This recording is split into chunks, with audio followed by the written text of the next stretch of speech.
আসসালামু আলাইকুম প্রিয় ভাই বোনগণ, আপনাদের স্বাগত জানাচ্ছি। আমি আকবর আলী।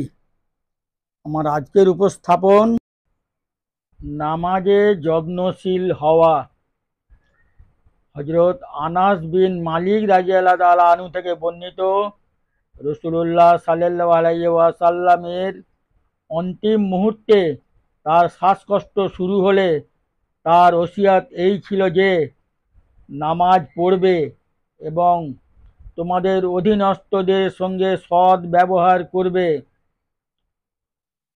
ঈমানের পর সবচেয়ে গুরুত্বপূর্ণ ইবাদত এবং ইসলামের পঞ্চস্তম্ভের অন্যতম নামাজ।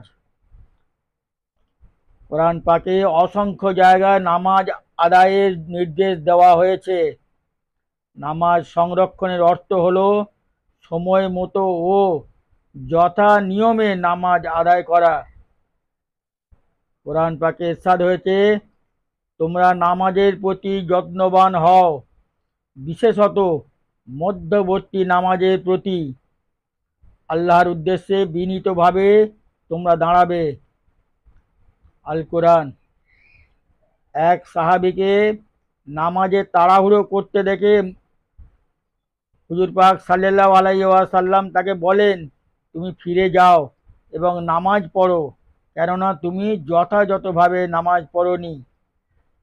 আল হাদিস।